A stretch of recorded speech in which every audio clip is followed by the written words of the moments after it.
In Johannesburg. He joins us now. Professor, good evening. Thank you so much for coming in. Good to be here.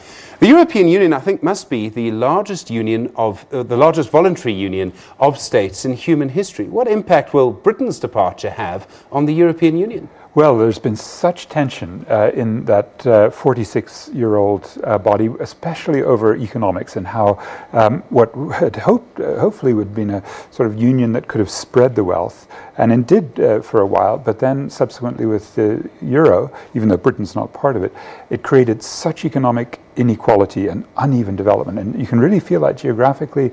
Anyone going to England would know the difference between London and the southeast on the one hand, and the really desolate and deindustrialized north that voted to leave. And I think that's the crucial message. The globalization process has done well for some in Europe, the corporates, but not for the working class and for the peripheral states, the countries like Greece, Portugal, Spain, Italy now struggling.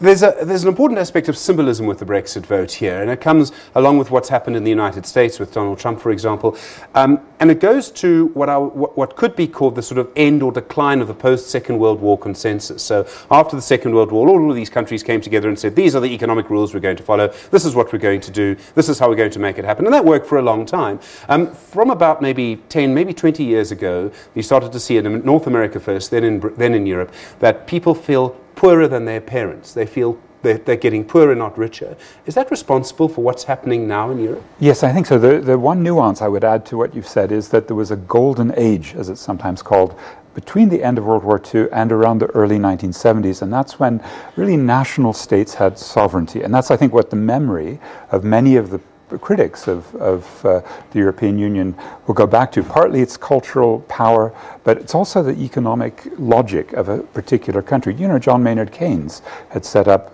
the Bretton Woods institutions to give that autonomy to countries.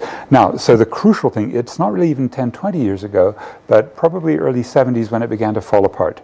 A lot of industry switched to southern countries, China particularly in the last period. But I think what really didn't work, and Barack Obama, by the way, was talking about this about 6 or 8 weeks ago, quite openly, is the Washington consensus in which the economy that had been productive in orientation became financial, speculative, mercantile, and so the kind of core working class, the factory-based workers, those who could rely upon a decent job with benefits, that more or less evaporated in those two Anglo-American neoliberal countries, the US, Britain, and the results are Brexit and Donald Trump. So what we're seeing is that the top 10% of the United States and Europe and Britain got richer, everyone else fell behind, and that's led to a sort of rebellion against elites, which has been expressed in Brexit. Would that be a Twitter version tonight? Yeah, you're a good class analyst. And in fact, I'd even say 1%, because it's in that sense the City of London really was the big winner. And then to some extent the oil industry, but really the hollowing out of Britain and the extreme divisions. And you know that it's obviously class analysis cuts across these traditional Tory, Labour, Liberal lines, and particularly with extreme right-wing sovereignty advocates like the UKIP and the Boris Johnsons and Jacob Rees-Moggs. Those are the characters pushing it from the right. But don't forget that vast majority of the 17.5 million pro-Brexit voters in the north. That's Jeremy Corbyn's big problem, because he is probably in his heart a Remainer. He wants Europe, but he knows that his base, a large chunk of it north of England, of London, is going to be very upset if he begins to make a switch. If there's a general election coming out of all the chaos tonight, and if he tries to negotiate a deal that doesn't really mean Britain leaves Europe. Okay, there are all sorts of other complications to all of this. I mean, if Britain leaves the EU in a hard Brexit, there's talk that the United Kingdom, a union that goes back 200-300 years, not necessarily a voluntary association either, if we go back far enough, but that could fall apart. I mean, do you think that there could be a rise of that kind of populism in the UK and perhaps other parts of Europe? We see it in Spain and Catalonia. Are we looking at a map that in 10, 20 years' time could actually look very different to where it is now? Oh, I'm sure it will, and the fact that Europe's been so flexible in trying to pull in countries from the east has meant that it's a project in motion. Look, the crucial part of what you're asking is that the Scots have already, with the Scottish National Party, indicated they'd like to be part of Europe, and that means breaking the UK, fine. Where I was born, actually, I'm native to Belfast, Northern Ireland, and that's the most interesting because we have these bigoted Protestants, my people, who actually are realizing economically, and particularly because the Catholic-dominated South has been less religiously dogmatic with different weakenings of the church-state relationship.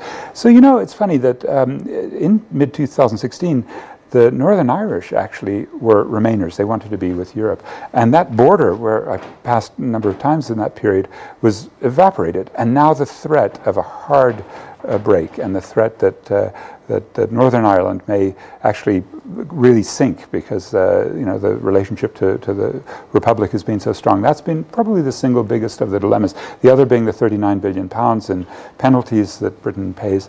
Lots of other symbolic aspects. You know, can Brits travel in Europe without too much trouble?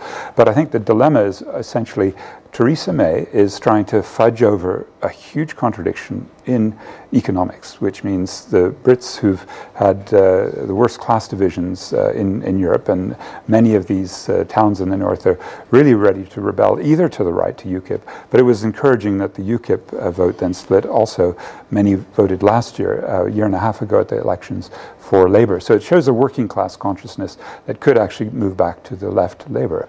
So when we talk about how a growing inequality in Britain and in Europe and in other places has led to these political consequences, and we look at what's happened in our country, where of course there's racialized inequality as well, but economic inequality has probably grown over the last 10, 15 years for various reasons. Unemployment has, and youth unemployment in particular has grown. There must be lessons from what's happening with Brexit for our governing class. Oh, I think so. Two lessons might be, A, that deglobalization is a problem we really have to take seriously, and that means not simply a major financial crash looming.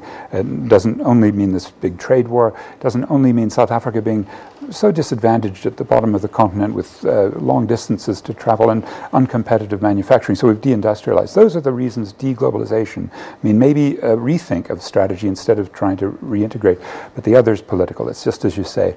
The mentality, especially that you'd see in the populist left within the ANC or the rise of the EFF saying, actually, the 1% in this country, and you can tell, you know, by the color of their skins for the most part, have done really well. And the majority, actually, with rising inequality, rising unemployment, a poverty rate using about 50 rand a day as your upper bound poverty line. It's about 65%.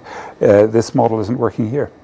Professor Patrick Bond, nice to see you again. Thank you very much indeed for coming in. Really do appreciate it. Professor Patrick Bond is a professor of political economy at the Wits School of Governance in Johannesburg. Sir Peace all.